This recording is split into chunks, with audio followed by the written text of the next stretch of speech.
അസ്സലാമു അലൈക്കും വറഹ്മത്തുള്ളാഹി വബറകാതുഹു. ബിസ്മില്ലാഹി വൽഹംദുലില്ലാഹി വസ്സലാത്തു വസ്സലാമു അലാ അഷ്റഫി റസൂലില്ലാഹി വഅലാ ആലിഹി വസഹ്ബിഹി അജ്മഈൻ. അമ്മാ ബഅദ്. ഉലൂമുൽ ഖുർആനിലെ ഏറ്റവും പ്രധാനപ്പെട്ട ശ്രദ്ധേയമായ പഠന മേഖലയാണ് നുസൂലുൽ ഖുർആൻ. മൂന്നാമത്തെ മബഹസ് നമുക്ക് ചർച്ച ചെയ്യാനുള്ളത് പരിശുദ്ധ ഖുർആനിൻ്റെ നുസൂൽ, അതിൻ്റെ കൈഫിയത്ത്, അതിൻ്റെ ദലീല്,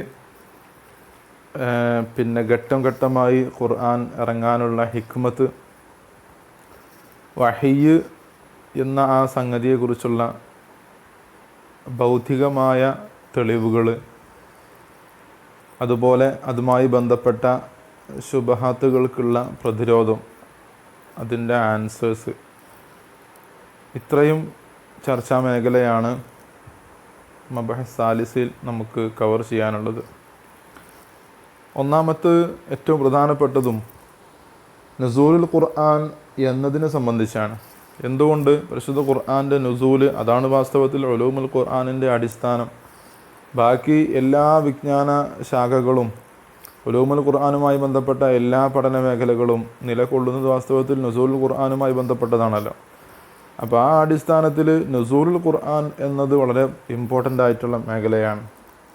ഭാഷാപരമായി നുസൂലുൽ ഖുർആൻ എന്ന് പറയുമ്പോൾ നമ്മുടെ ദിഹ്നിലേക്ക് ഓടി വരുന്നത് സ്വാഭാവികമായും അതിൻ്റെ ഹഖീഖിയായ മാനയാണല്ലോ. അങ്ങനെ മുത്തബാദിറായി വരുന്ന മാനയാണല്ലോ ഒരു വാക്കിൻ്റെ ഹഖീഖിയായ മാന.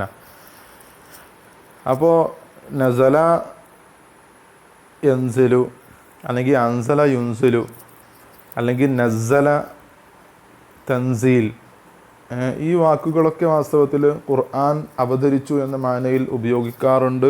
പരിശുദ്ധ ഖുർആനിലും അങ്ങനെ ഉപയോഗിച്ചിട്ടുണ്ട്. റബ്ബി അൻസിൽനി മുൻസലൻ മുബാറക്കൻ വ അൻത ഖൈറുൽ മുൻസിലീൻ തുടങ്ങി. അതുപോലെ ഹദീസുകളിൽ അൻസല മിനസ്സമാഇ മാഅൻ, അങ്ങനെ ഇന്ന ഹാദൽ ഖുർആൻ ഉൻസില അലാ സബ്അത്തി അഹ്റുഫിൻ എന്ന് ഹദീസിൽ കാണാം. അപ്പോൾ ഭാഷാപരമായി ഖുർആൻ അവതരിച്ചു എന്നതിന് നസല എന്ന വാക്ക് തന്നെയാണ് ഉപയോഗിക്കുന്നുണ്ടെങ്കിലും വാസ്തവത്തിൽ അത് മജാസിയായ പ്രയോഗമാണ്. എന്തുകൊണ്ട്? കാരണം നസല എന്ന വാക്ക് അത് ഹുലൂൽ ഫി മക്കാൻ, ഒരു സ്ഥലത്ത് ഇറങ്ങുക എന്ന അതാണ് അതിൻ്റെ ഹഖീഖിയായ മാന. അതല്ലെങ്കിൽ മിൻ ഇൻഹിദാറു ഷൈഇ മിൻ ഉലുബിൻ ഇലാ അസ്ഫൽ, ഒരു ഉയർച്ചയിൽ നിന്ന് ഒരു താഴ്ചയിലേക്ക് ഒരു ഷൈഇൻ്റെ ഇൻഹിദാർ, ഒരു സ്ഥലമാറ്റം.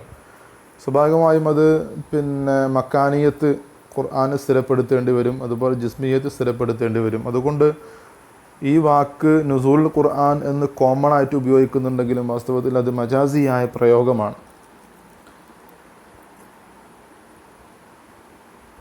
അപ്പോൾ ഖുർആനിൻ്റെ എല്ലാ ഇത്ലാഖാത്തുകളും, ഖുർആൻ എന്നതിൻ്റെ തഅരീഫാത്തുകൾ നമ്മൾ പറഞ്ഞു കഴിഞ്ഞു.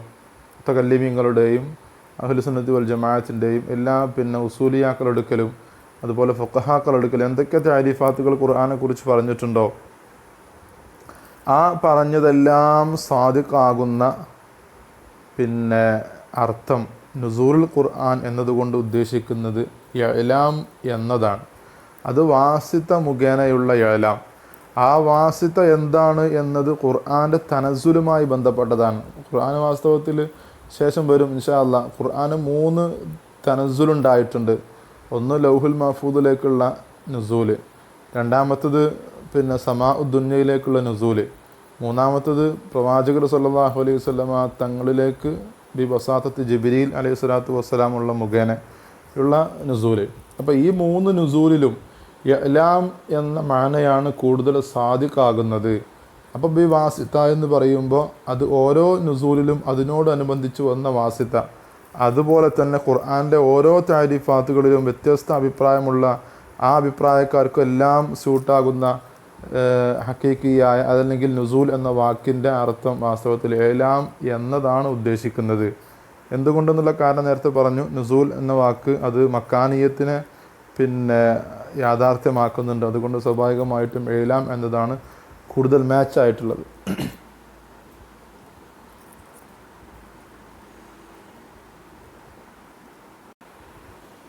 തിലാഖാത്തുകൾ എന്ന് പറഞ്ഞാൽ ഖുർആനെ കുറിച്ച് സിഫത്ത് ഖദീമ എന്ന് പറഞ്ഞിട്ടുണ്ട്, അതല്ലെങ്കിൽ അൽ ലഫ്ദുൽ മുനസ്സൽ എന്നും പറഞ്ഞിട്ടുണ്ട്. അപ്പോൾ ഏതർത്ഥത്തിലാണെങ്കിലും അവിടെ ഇഅ്ലാം എന്നതാണ് ആ നുസൂൽ കൊണ്ട് ഉദ്ദേശിക്കുന്നത്. അത് നുസൂൽ ഇഅ്ലാം എന്ന വാസ്തവത്തിൽ ആലമ യുഅ്ലിമു ഇഅ്ലാം എന്ന പ്രയോഗമാണ്. അപ്പോൾ അതുപോലെ അൻസല യുൻസിലു ഇൻസാൽ അല്ലെങ്കിൽ നസല യൻസിലു ആണെങ്കിലും ഇൻസാലിൻ്റെ മഅനയാണ്. കാരണം അൻസല എന്നതിൻ്റെ മുത്താവിയായതാണല്ലോ നസല എന്നത്. അപ്പോൾ പിന്നെ എന്തുകൊണ്ടാണ് നുസൂലുൽ ഖുർആൻ അല്ലെങ്കിൽ ഇൻസാലുൽ ഖുർആൻ എന്ന പ്രയോഗം പിന്നെ അത് ആ മാദ്ദ ഉപയോഗിക്കുന്നത് എന്തുകൊണ്ടാണ് എന്നതൊരു വിഷയമാണ്.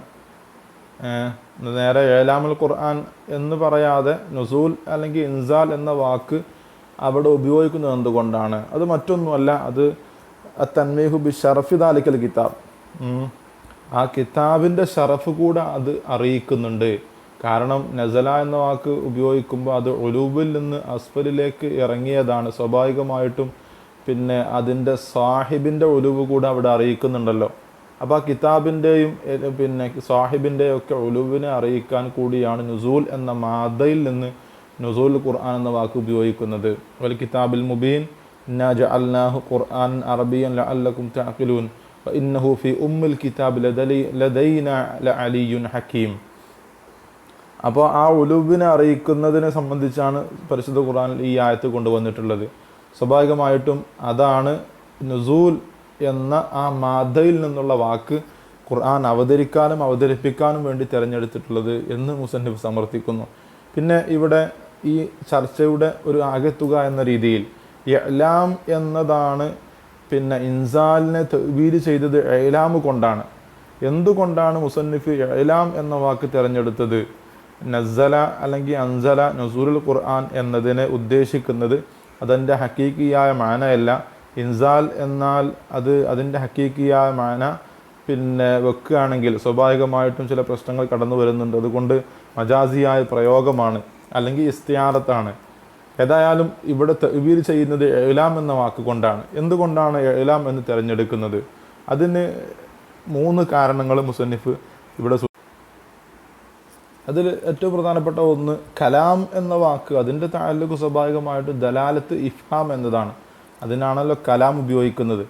അപ്പോൾ അള്ളാഹുവിൻ്റെ പരിശുദ്ധമായ കലാം ഖുർആൻ കലാമാണ് എന്ന അർത്ഥത്തിൽ ഇഅ്ലാം എന്ന പ്രയോഗം നടത്തുമ്പോൾ സ്വാഭാവികമായിട്ടും അത് കലാമിൻ്റെ തഅല്ലുഖിനോട് കൂടുതൽ ബന്ധപ്പെട്ടതും പിന്നെ മനസ്സിലാകുന്നതൊക്കെ അതന്നെയാണ്. അതാണ് ഒന്നാമത്തെ കാരണം.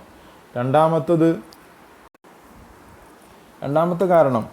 ഖുർആൻ ലൗഹുൽ മഹ്ഫൂദിലാവട്ടെ അല്ലെങ്കിൽ സമാ ദുന്യ അതിലാവട്ടെ അതല്ലെങ്കിൽ ഖൽബുൻ നബിയിലാവട്ടെ സല്ലല്ലാഹു അലൈഹി വസല്ലം, ഈ 3 രീതിയിലും ഖുർആനെ അവതരിപ്പിക്കുക എന്നതുകൊണ്ട് ഉദ്ദേശിക്കുന്നത് പിന്നെ ഉൽവിയും സുഫ്ലിയുമായ 2 ലോകത്തെയും പിന്നെ ആകാശലോകത്തെയും ഭൂമി ലോകത്തെയും സർവ്വ മഖ്ലൂഖീങ്ങൾക്കും പരിശുദ്ധ ഖുർആനിനെ അറിയിച്ചു കൊടുക്കുക എന്ന മാനയാണല്ലോ.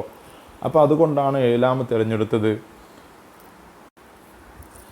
മൂന്നാമത്തെ കാരണം, ഇൻസാൽ എന്നതിന് ഇഅ്ലാം എന്നതുകൊണ്ട് തഅ്വീൽ ചെയ്താൽ സ്വാഭാവികമായും ഖുർആൻ്റെ എല്ലാ തഅരീഫാത്തുകൾക്കും അതുപോലെ ഖുർആൻ്റെ എല്ലാ തനസ്സുലാത്തുകൾക്കും കൂടുതൽ യോജിക്കുന്നത് ഇഅ്ലാം എന്നതാണ്. അപ്പോൾ ഏത് രീതിയിൽ ഉസൂലിയാക്കളുടെ തഅരീഫാണെങ്കിലും ഫുഖഹാക്കളുടെ തഅരീഫാണെങ്കിലും മുതകല്ലിമീങ്ങളുടെ തഅരീഫ എല്ലാ തഅരീഫാത്തുകൾക്കും കൂടുതൽ യോജിച്ചതും അതോടൊപ്പം ഖുർആനെ ഭൂമി ലോകത്ത് ആകാശ ലോകത്ത് അവതരിപ്പിക്കുക എന്ന അർത്ഥത്തിൽ അതിൻ്റെ എല്ലാ തനസ്സുലിൻ്റെ എല്ലാ ഘട്ടങ്ങളിലും അപ്ലൈ ചെയ്യാവുന്ന ഒരു തഅ്വീലാണ് ഇഅ്ലാം എന്ന തഅ്വീൽ. അപ്പോൾ സ്വാഭാവികമായും ഈ 3 കാരണങ്ങൾ കൊണ്ടാണ് പരിശുദ്ധ ഖുർആൻ്റെ നുസൂലുൽ ഖുർആൻ എന്നതിന് അതിൻ്റെ മഅന ഇഅ്ലാം എന്നാണ് എന്ന് മുസന്നിഫ് സമർത്ഥിക്കുന്നത്. പിന്നെ ഈ വിഷയത്തിൽ നേരത്തെ സൂചിപ്പിച്ചതുപോലെ തനസ്സുലാത്തുൽ ഖുർആന് 3 അവതരിക്കലുണ്ടായിട്ടുണ്ട്. അതിലേറ്റവും പ്രധാനപ്പെട്ടതും ആദ്യത്തതും ലൗഹുൽ മഹ്ഫൂദിലേക്കുള്ള തനസ്സുലാണ്. അത് എന്താണ് അതിന് തെളിവ്? തനസ്സുലുൽ അവ്വൽ ഇലൽ ലൗഹിൽ മഹ്ഫൂദ് ബൽ ഹുവ ഖുർആനുൻ മജീദ് ഫീ ലൗഹിൻ മഹ്ഫൂദ്. ഖുർആനുൻ മജീദ് ലൗഹുൽ മഹ്ഫൂദിലാണ് എന്ന ആ പ്രയോഗം കൊണ്ട് മനസ്സിലായി ഒന്നാമത്തെ തനസ്സുൽ അത് ലൗഹുൽ മഹ്ഫൂദിലേക്കുള്ള തനസ്സുലാണ്. ആ തനസ്സുൽ വകാന ജുംലതൻ ലാ മുഫറഖൻ, അത് പിന്നെ പരിശുദ്ധ പ്രവാചകരിലേക്ക് ഖുർആൻ അവതരിച്ചത് സാന്ദർഭികമായി പല കാരണങ്ങൾ കൊണ്ടാണ്, ഘട്ടം ഘട്ടമായി അവതരിച്ചതാണ്. ഈ തനസുൽ ബിൽ ജുംലയായിരുന്നു, ഒന്നിച്ചുള്ളതായിരുന്നു. എന്തുകൊണ്ട്? കാരണം ബൽ ഹുവ ഖുർആനും മജീദ് ഫീ ലൗഹിൻ മഹ്ഫൂദ് എന്ന ലഫ്ള് ഇത്ലാഖൻ എന്ന രീതിയിൽ അതിൻ്റെ മാന സ്വാഭാവികമായിട്ടും സ്വാരിഫില്ലാത്തത് കൊണ്ട് തന്നെ അത് ഒന്നിച്ചിറങ്ങി എന്നതാണ്. അതുകൊണ്ട് തന്നെ ഏതായാലും ഈ ഖുർആൻ അവതരിച്ചത് ഏത് രീതിയിലാണ്, ഏത് സമയത്താണ്, ആ ചർച്ച അപ്രസക്തമാണ്. കാരണം അത് ലൗഹുൽ മഹ്ഫൂദിൻ്റെ ചർച്ച പോലെ അത് ഗൈബിയായ ചർച്ചയാണ്. എന്താണ് അതിൻ്റെ ഹിക്മത്ത് തുടങ്ങിയ ചർച്ചകളൊക്കെ ഈ കോണ്ടെക്സ്റ്റിൽ അതൊരിക്കലും സ്യൂട്ടല്ല. എന്തിനാണ് ലൗഹുൽ മഹ്ഫൂദ് പഠിച്ചത്, എന്തിനാണ് കലമ്, എന്തിനാണ് കുർസി തുടങ്ങിയ ചർച്ചകളൊക്കെ എന്താണോ അതുപോലെ തന്നെയാണ് ഇതിൻ്റെ ഒന്നാമത്തെ തനസുൽ എന്നർത്ഥം.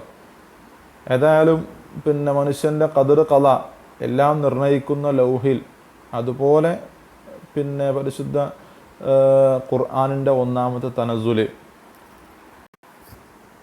വിശ്വാസിയെ സംബന്ധിച്ചിടത്തോളം ആ തനസുൽ മനുഷ്യൻ്റെ ഈമാനിനെ അധികരിപ്പിക്കുക തന്നെ ചെയ്യും. ഏതുപോലെ അള്ളാഹുവിൻ്റെ ഖദർ ഖളയിലുള്ള വിശ്വാസം പോലെ അത് അവൻ്റെ ജീവിതത്തിൽ എത്ര കണ്ട് ഉറപ്പിച്ചിട്ടുണ്ടോ ആ യഖീനിൻ്റെ മാന ഈ ഒന്നാമത്തെ തനസുലിനും ആവശ്യമാണ്. സിയാദത്തുൽ ഈമാനിന് ഒരു കാരണം കൂടിയാണ് എന്നർത്ഥം. രണ്ടാമത്തെ തനസുൽ ലൗഹിൽ മഹ്ഫൂദിൽ നിന്ന് സമാഉദ് ദുനിയയിലേക്കുള്ള രണ്ടാമത്തെ തനസുൽ. ഈ തനസുലിനെ കുറിച്ച് നമ്മൾ എങ്ങനെയാണ് അതിലേക്ക്, ആ നിഗമനത്തിലേക്ക് എത്തിച്ചേരുന്നത്? പരിശുദ്ധ ഖുർആനിൽ ഖുർആൻ്റെ അവതീർണവുമായി ബന്ധപ്പെട്ട് ഇന്നാ അൻസൽനാഹു ഫീ ലൈലത്തിൻ മുബാറക സൂറത്തുൽ ദുഹാൻ, ഇന്നാ അൻസൽനാഹു ഫീ ലൈലത്തിൽ ഖദ്ർ സൂറത്തുൽ ഖദ്ർ, ഷഹ്റു റമദാൻ ലദീ ഉൻസില ഫീഹിൽ ഖുർആൻ സൂറത്തുൽ ബഖറ. ഈ 3 പരാമർശം അതിൽ നിന്നാണ് നമ്മൾ മനസ്സിലാക്കുന്നത് ലൗഹുൽ മഹ്ഫൂദിൽ നിന്ന് സമാഉദ് ദുനിയയിലേക്കുള്ള ഖുർആൻ്റെ രണ്ടാമത്തെ തനസുൽ. ഖുർആൻ ഒരു രാത്രി ഇറങ്ങി എന്നാണ് ഇവിടെ പരാമർശിച്ചിട്ടുള്ളത് 3 ആയത്തിലും. ഇന്നാ അൻസൽനാഹു ഫീ ലൈലത്തിൻ, അതുപോലെ ഷഹ്റു റമദാൻ അല്ലദീ ഇന്നാ അൻസൽനാഹു ഫീ ലൈലത്തിൽ ഖദ്ർ. ഈ 2 ആയത്ത് കൊണ്ടും മനസ്സിലാകുന്നത് ഒരു രാത്രി ഇറക്കിയെന്നാണ്. അപ്പോൾ സ്വാഭാവികമായിട്ടും പരിശുദ്ധ ഖുർആൻ ഒറ്റ രാത്രി കൊണ്ട് അവതരിച്ചതല്ല എന്നത് വളരെ വ്യക്തമാണ്. വ്യത്യസ്ത സന്ദർഭങ്ങളിൽ ഒരുപാട് വർഷങ്ങളെടുത്ത് 23 വർഷത്തിൻ്റെ കാലദൈർഘ്യത്തിലാണല്ലോ ഖുർആൻ ഇറക്കിയത്. അപ്പോൾ അതിൽ നിന്ന് മനസ്സിലായി ഈ പറഞ്ഞതുകൊണ്ട്, ഈ പരാമർശം കൊണ്ട് ഖുർആൻ്റെ രണ്ടാമത്തെ തനസുലാണ് ഇവിടെ ഉദ്ദേശിക്കുന്നത്. അപ്പോൾ ലൗഹുൽ മഹ്ഫൂദിൽ നിന്ന് സമാഉദ് ദുനിയയിലേക്കുള്ള ഇറക്കമാണ് ഇവിടെ ഇന്നാ അൻസൽനാഹു എന്ന് പറഞ്ഞത്. ആ രാത്രി മുബാറക്കത്തായ രാത്രിയാണ് സൂറത്തുൽ ദുഹാൻ. ആ രാത്രിയുടെ പേര് ലൈലത്തുൽ ഖദറാണ്, സൂറത്തുൽ ഖദർ. ആ മുബാറക്കായ ലൈലത്തുൽ ഖദറിൻ്റെ രാത്രി പരിശുദ്ധ റമദാനിലാണ് സൂറത്തുൽ ബഖറ.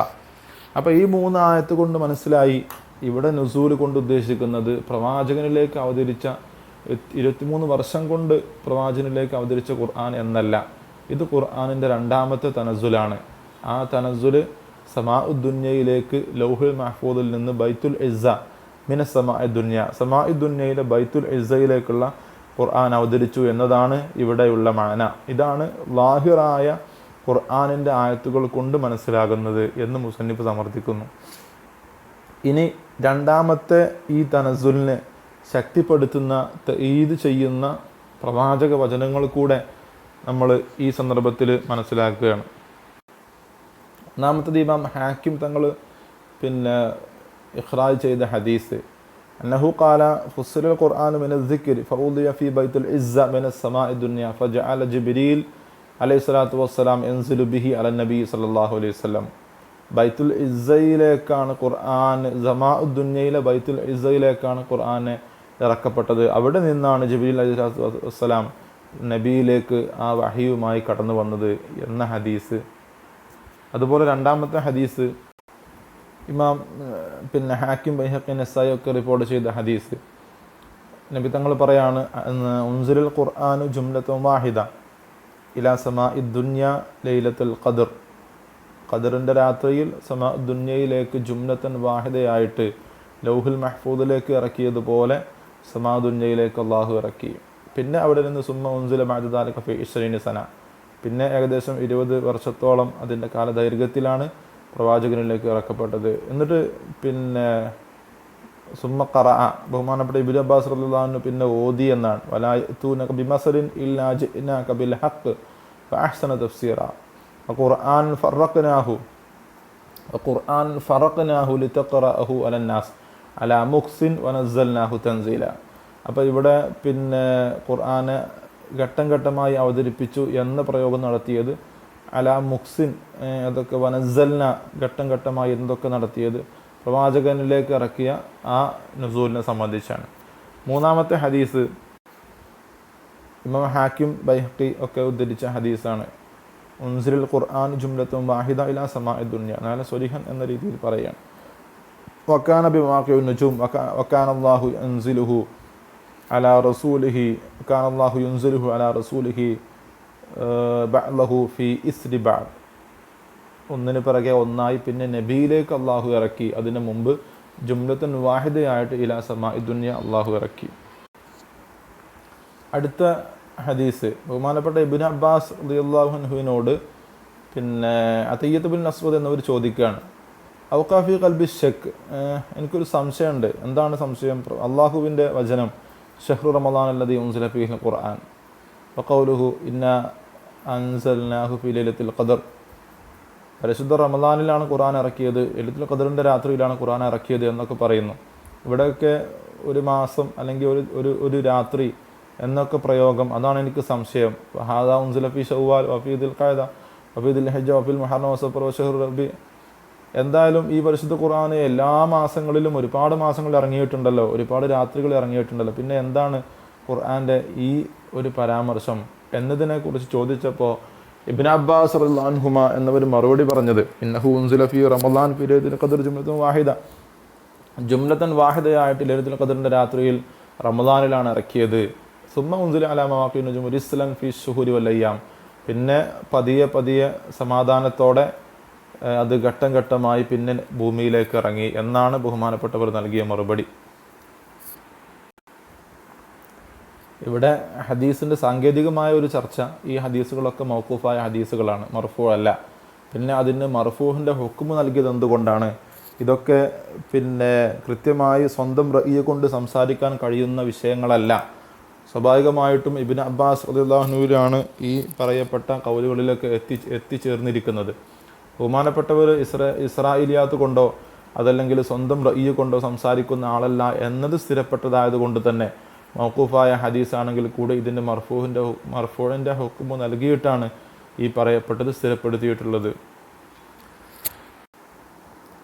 പിന്നെ ഈ നുസൂല് അത് മുനജ്ജമായിരുന്നോ അതല്ലെങ്കിൽ ജുംലത്തൻ വാഹിദ ആയിരുന്നോ എന്നതിൽ ഒരുപാട് ഖിലാഫുകളുണ്ട്. എന്തായാലും നുസൂസുൽ ആയത്ത് കൊണ്ട് സ്ഥിരപ്പെടുന്നത് ഈ പറയപ്പെട്ട നുസൂൽ, അതായത് ലൗഹുൽ മഹ്ഫൂദിൽ നിന്ന് സമാഇ ദുനിയയിലേക്കുള്ള നുസൂല് അത് ഒരു രാത്രിയിലായിരുന്നു, ജുംലത്തൻ വാഹിദ ആയിരുന്നു എന്നതാണ്. പിന്നെ എന്താണ് ഇതിൻ്റെ ഹിക്മത്ത്? ലൗഹുൽ മഹ്ഫൂദിൽ നിന്ന് നേരിട്ട് അർദിലേക്ക് ഇറക്കാതെ സമാഇ ദുനിയ വരെ വേറെ ഒരു തനസുൽ എന്നതിൻ്റെ ഹിക്മത്ത് എന്താണ്? ബഹുമാനപ്പെട്ട സുജൂത്തി ഇമാം പിന്നെ അബൂ ഷാമയിൽ നിന്ന് നഖൽ ചെയ്ത് പറഞ്ഞതുപോലെ അത് ഖുർആൻ്റെ ശ്രേഷ്ഠതയും അതുപോലെ ഖുർആൻ ആരുടെ മേലാണോ ഇറക്കുന്നത് പ്രവാചകൻ്റെ ശ്രേഷ്ഠതയും ആകാശ ലോകത്തെ ആളുകളെ അറിയിക്കുക, അത് വളരെ പ്രധാനപ്പെട്ടതാണ്.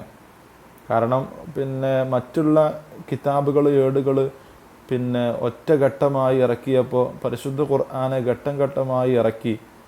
അത് ആരുടെ മേലിലാണോ ഈ ഗ്രന്ഥം ഇറക്കുന്നത് അതുപോലെ ആ ഗ്രന്ഥത്തിൻ്റെ ശ്രേഷ്ഠത എത്രത്തോളമുണ്ടോ ഇതൊക്കെ അറിയിക്കാൻ കൂടിയാണ്. ഇനി ഈ തനസുലാത്തിൻ്റെ മൂന്നാമത്തെ ഘട്ടം അഥവാ സമാഉ ദുനിയയിൽ നിന്ന് പ്രവാചകർ സല്ലല്ലാഹു അലൈഹി വസല്ലമ തങ്ങളിലേക്കുള്ള നുസൂല്. സ്വാഭാവികമായും അത് ഘട്ടം ഘട്ടമായിരുന്നു. ബഹുമാനപ്പെട്ട ജിബ്രീൽ അലൈഹിസ്സലാത്തു വസ്സലാം മുഖേന അള്ളാഹുവിൻ്റെ വഹി പ്രവാചകനിലേക്ക് ഇറക്കി. അത് നേരെ അതിൻ്റെ എല്ലാ പ്രോസസ്സും സൂറത്തു ഷുആറാ പിന്നെ സൂറത്തു ഷുആറായിലൂടെ 193-195 ആയത്ത് നസല ബിഹി റൂഹുൽ അമീൻ അലാ ഖൽബിക ലിതകൂന മിനൽ മുൻസിരീൻ ബിലിസാനിൻ അറബിയ്യിൻ മുബീൻ. ഭാഷ ഏതാണ്, പിന്നെ ആരാണ് ഇറക്കിയത് എന്നതിനെ സംബന്ധിച്ചൊക്കെ വ്യക്തമായി പരാമർശിച്ചു അള്ളാഹു സുബ്ഹാനഹു വ തആല. അപ്പോൾ ഈ 3 ഘട്ടം അതിൻ്റെ തനസുലാത്താണ്. നുസൂലുൽ ഖുർആൻ്റെ വ്യത്യസ്ത 3 ഘട്ടങ്ങളാണ്. ഇൻഷാ അല്ലാഹ് ഇനി നമുക്ക് വഹീനെ കുറിച്ചുള്ള ചർച്ച നടത്താനുണ്ട് ഇൻഷാ അല്ലാഹ്. പിന്നെ കഴിഞ്ഞ ക്ലാസ്സിൽ അതിൻ്റെ താരീഖ്, ഉലൂമുൽ ഖുർആൻ്റെ താരീഖുമായി ബന്ധപ്പെട്ട വിഷയങ്ങൾ സെൽഫായിട്ട് നോക്കാൻ, അത് പിന്നെ രേഖാമൂലം സമർപ്പിക്കാൻ പറഞ്ഞിരുന്നു. കുറച്ചാളുകൾ കൂടെ ഒക്കെ ബാക്കിയുണ്ട് ഇൻഷാ അല്ലാഹ്. അത് സ്വാഭാവികമായിട്ട് താരീഖ് ആയതുകൊണ്ട് നിങ്ങൾ എഴുതി വെക്കുമ്പോൾ അത് നിങ്ങളുടെ മനസ്സിൽ സ്വാഭാവികമായിട്ടുണ്ടാകും. വെറും ഓഡിയോ കേട്ടത് കൊണ്ട് അത് കൂടുതൽ ഫലപ്രദമായിക്കൊള്ളണമെന്നില്ല. എന്തായാലും ആ കാര്യം പ്രത്യേകം ശ്രദ്ധിക്കുക ഇൻഷാ അല്ലാഹ്. അസ്സലാമു അലൈക്കും വറഹ്മത്തുള്ളാഹി വബറകാതുഹു.